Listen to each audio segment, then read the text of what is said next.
Hello friends, welcome to Shiny சமையல். இன்றைக்கி நம்ம சுவையான புட்டு செய்வது எப்படின்னு பார்க்க போகிறோம். இந்த புட்டு கூட கடலை குழம்பு, சிக்கன் குழம்பு, உருளைக்கிழங்கு குழம்பு இதெல்லாம் வைத்து சாப்பிட ரொம்ப டேஸ்ட்டாக இருக்கும். அதே மாதிரி இனிப்பு பிடிக்கிறவங்க நாட்டு சர்க்கரை சேர்த்து சாப்பிட்லாம். இதில் நான் புட்டு மாவு செய்கிறது எப்படின்னு கூட காட்டியிருக்கேன். இதை ரொம்ப சுலபமாகவும் செய்திடலாம். இதை எப்படி பண்ணுறதுன்னு இப்போ பார்க்கலாம். இது வரைக்கும் என்னோட சேனலை சப்ஸ்கிரைப் பண்ணாதவங்க மறக்காமல் சப்ஸ்கிரைப் பண்ணிக்கோங்க. அப்படியே பக்கத்தில் இருக்க பெல் பட்டனையும் கிளிக் பண்ணிக்கோங்க. அப்போ தான் நான் அடுத்தடுத்து போடுற வீடியோஸை நீங்கள் தவறாமல் பார்க்க முடியும். முதல்ல புட்டு பண்ணுறதுக்காக நான் 500 கிராம் மாவு பச்சரிசி எடுத்து அதை 2 மணி நேரம் ஊற வச்சு எடுத்திருக்கேன்.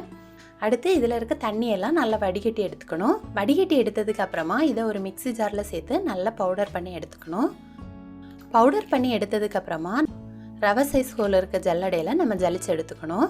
அப்போ தான் புட்டு நல்ல டேஸ்ட்டாக கிடைக்கும். இடியாப்ப மாவில் எல்லாம் பண்ணும்போது புட்டு ரொம்ப டேஸ்ட் வராது. ஆனால் இந்த மாதிரி ஃப்ரெஷ்ஷாக நம்ம அரைச்சி பண்ணும்போது புட்டு நல்ல மணமாகவும் நல்ல டேஸ்ட்டாகவும் இருக்கும். அடுத்து இந்த ஜல்லடையில் சேர்த்து இதை நல்லா அரிச்சு எடுத்துக்கலாம். ஜல்லடை இல்லாதவங்க அரிசியை நல்லா கிரைண்ட் பண்ணி எடுத்துக்கோங்க. அப்போ அது ரொம்ப அரையாது. அதுலேயும் சின்ன சின்ன ரவை மாதிரி அளவு அரிசிகள் இருக்கும். அதை நீங்கள் அப்படியே கூட யூஸ் பண்ணிக்கலாம். இப்போ பாருங்க, நமக்கு சூப்பரான அரிசி மாவு ரெடி ஆகியாச்சு. அடுத்து இதை ஒரு கடாயில் சேர்த்து வறுத்து எடுத்துக்கணும். இதை இடியாப்ப மாவு பதத்துக்கு நல்லா வறுத்தெடுக்க வேண்டாம். கொஞ்சம் அதில் இருக்க தண்ணி பதம் எல்லாம் போகிற அளவுக்கு நம்ம வறுத்து எடுத்துக்கணும். இப்போ பாருங்க, இந்த அளவுக்கு எடுத்துக்கணும். அடுத்து இந்த மாவை நல்லா ஆற விடணும். நல்லா ஆறுனதுக்கு அப்புறமா உங்களுக்கு எவ்வளவு மாவு தேவையோ நீங்கள் அந்த அளவு எடுத்து புட்டு பண்ணிக்கலாம். நான் இன்றைக்கி 1 கப் மாவு எடுத்திருக்கேன். அது கூட கொஞ்சம் உப்பு சேர்த்து அதை நல்லா மிக்ஸ் பண்ணி விடணும்.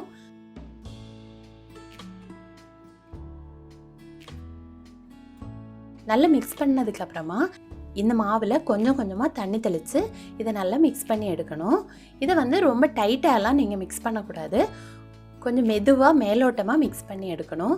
அப்போ தான் நம்ம புட்டு மாவை கரெக்ட் பதத்தில் மிக்ஸ் பண்ணி எடுக்க முடியும். இந்த மாதிரி கொஞ்சம் கொஞ்சமாக தண்ணி சேர்த்து மேலோட்டமாக லைட்டாக பிசைஞ்சு எடுக்கணும்.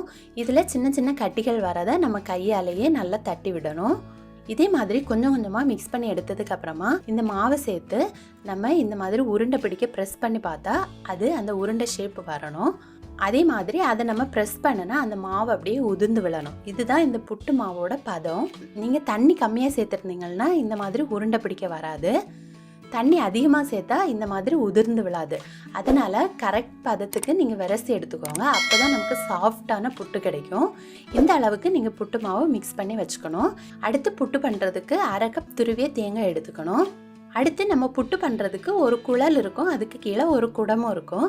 அந்த குடத்தில் பாதி அளவு தண்ணி எடுத்து அதை நல்லா கொதிக்க வைக்கணும். அடுத்து இந்த புட்டோட இந்த குழல் பகுதி எடுத்துக்கணும். அது கூடயே ஒரு சின்ன அச்சும் கொடுப்பாங்க. இப்போ இதை இந்த புட்டு குழலோட கீழ் பகுதியில் நம்ம போட்டுடணும். முதல்ல நம்ம தேங்காய் தான் சேர்த்துக்கணும். உங்களுக்கு தேங்காய் எவ்வளோ பிடிக்குமோ நீங்கள் அந்த அளவுக்கு கீழே சேர்த்துக்கலாம். ஃபஸ்ட்டு தேங்காய் சேர்த்துக்கணும். அடுத்து நம்ம மிக்ஸ் பண்ணி வச்சுருக்க மாவில் ஒரு கைப்பிடி சேர்க்கணும். ஒரு கைப்பிடி சேர்த்தா போதும். அப்போ தான் நமக்கு தேங்காயும் மாவும் சேர்ந்து ஒவ்வொரு லேயராக கரெக்டாக கிடைக்கும். இப்போ மாவு சேர்த்ததுக்கு அப்புறமா திரும்பவும் 1 டேபிள் ஸ்பூன் துருவிய தேங்காய் சேர்த்துக்கணும். அதுக்கு மேலே திரும்பவும் ஒரு கைப்பிடி மாவு சேர்த்துக்கணும். இதே மாதிரி அந்த குழல் அளவுக்கு நம்ம சேர்த்துக்கணும். கடைசியாக மேலே தேங்காய் இருக்கிற மாதிரி பார்த்துக்கோங்க. புட்டு இந்த குழலில் ஒட்டாமல் வரணும்னா நம்ம இந்த குழலை கொஞ்சம் தண்ணியில் நல்லா நனைச்சி எடுத்துக்கணும். அப்போது நம்ம புட்டு வேக வச்ச அப்புறமும் புட்டு இந்த குழலில் ஒட்டாமல் நமக்கு கிடைக்கும். அதனால் இந்த புட்டு குழலை நல்லா தண்ணியில் நனைச்சி எடுத்துக்கோங்க. இப்போ பாருங்கள், கடைசியாக நான் தேங்காயை வச்சு எடுத்துட்டேன். அடுத்து இதை மூடி வச்சுக்கணும். இப்போ புட்டு குடத்தில் இருக்க தண்ணி கொதிக்க ஆரம்பிச்சாச்சு. அடுத்து நம்ம இந்த புட்டு குழலை அதுக்கு மேலே வச்சிடலாம். இதை மீடியம் ஃப்ளேமில் வேக விடணும். நான் இன்றைக்கி புட்டு கூட கடலை குழம்பு தான் ரெடி பண்ணி வச்சுருக்கேன். அதுவும் சைடில் ரெடி ஆகிட்டே இருக்குது. வச்சு ஒரு 2 மினிட்ஸில் மேலே ஆவி வர ஸ்டார்ட் ஆகிடும். நம்ம உடனே எடுக்கக்கூடாது. ஒரு 5 மினிட்ஸ் அப்படியே விட்டுடணும். அப்போ தான் அதுக்குள்ளே இருக்க மாவெல்லாம் நல்லா வெந்து வரும்.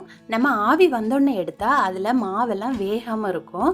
இப்போது ஆவி வர ஆரம்பித்து 5 மினிட்ஸ் ஆகியாச்சு. அடுத்து எடுத்துடலாம். நான் இந்த புட்டை குத்தி எடுக்கிறதுக்காக சப்பாத்தி கட்டை தான் எடுத்திருக்கேன். நீங்கள் நீளமான கரண்டி, நீளமான கம்பு இதெல்லாம் எடுத்துக்கலாம். இதை வச்சு நம்ம பின்னாடி அந்த அச்சோட சேர்த்து குத்தும்போது புட்டு இந்த மாதிரி சூப்பராக வரும். இதே நல்லா வேகலைன்னா நம்ம இந்த மாதிரி குத்தும்போது இது பொடிஞ்சு வந்துடும். நம்ம கரெக்டாக வெந்தெடுத்தா இதே மாதிரி இது சூப்பராக வருங்க. டோட்டலாக இது வேகிறதுக்கு 8 to 10 மினிட்ஸ் தான் ஆகும். இப்போ நமக்கு சுவையான புட்டு ரெடி ஆகியாச்சு.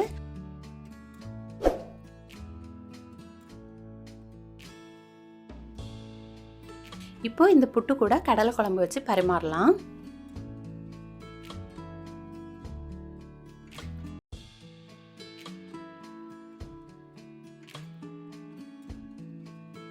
புட்டை உடைக்கும் போது பாருங்கள் அது எவ்வளோ உதிரி உதிரியாக வருது.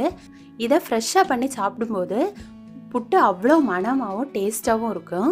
இது எங்கள் ஊரில் பயறு, பப்படம், பழம் எல்லாம் சேர்த்து வச்சு சாப்பிடுவாங்க. இந்த மாதிரி கடலை குழம்பு, சிக்கன் குழம்பு, உருளைக்கிழங்கு குழம்பு இதெல்லாம் கூட வச்சு சாப்பிடுவாங்க. இதில் எது வச்சு சாப்பிட்டாலுமே ரொம்ப டேஸ்ட்டாக இருக்கும். அடுத்து இனிப்பு புட்டு பண்ணலாம். நம்ம புட்டு பண்ணதுக்கப்புறமா அதுக்கு மேலே கொஞ்சம் நாட்டு சர்க்கரை சேர்த்து பரிமாறலாம். ஆனால் அதை விட நம்ம புட்டு குழல்லையே அந்த நாட்டு சர்க்கரை சேர்த்து வேக வச்சு எடுக்கும்போது ரொம்ப டேஸ்ட்டாக இருக்கும். நீங்கள் இதுவும் ஒருக்கா ட்ரை பண்ணி பாருங்கள். நம்ம அந்த புட்டு பண்ணுற மாதிரியே முதல்ல தேங்காய், அடுத்து ஒரு கைப்பிடி மாவு சேர்த்ததுக்கப்புறமா மேலே கொஞ்சம் நாட்டு சர்க்கரை, அடுத்தது தேங்காய், திரும்பவும் நாட்டு சர்க்கரை, திரும்பவும் மாவு, இந்த மாதிரி லேயராக சேர்த்து கடைசியாக தேங்காயும் நாட்டு சர்க்கரையும் இருக்கிற மாதிரி நம்ம சேர்த்துக்கணும். புட்டு மாதிரியே இதையும் 8 to 10 மினிட்ஸ் வேக வச்சு எடுத்தால் போதும். இப்போ பாருங்கள் அந்த நாட்டு சர்க்கரையெல்லாம் உருகி அந்த புட்டோட நல்லா சேர்ந்துருக்கும். இப்படி சாப்பிட்றதுக்கு ரொம்ப டேஸ்ட்டாக இருக்கும். இதில் விருப்பப்படுறவங்க கொஞ்சம் சுக்கு பொடியும் ஏலக்காய் பொடியும் கூட சேர்த்துக்கலாம். ரொம்ப நல்லாயிருக்கும். மேலே கொஞ்சம் நெய் கூட சேர்த்துக்கலாம். இதுவும் ரொம்ப டேஸ்ட்டாக இருக்கும். இந்த 2 விதத்துலேயுமே நீங்கள் ரெடி பண்ணலாம்.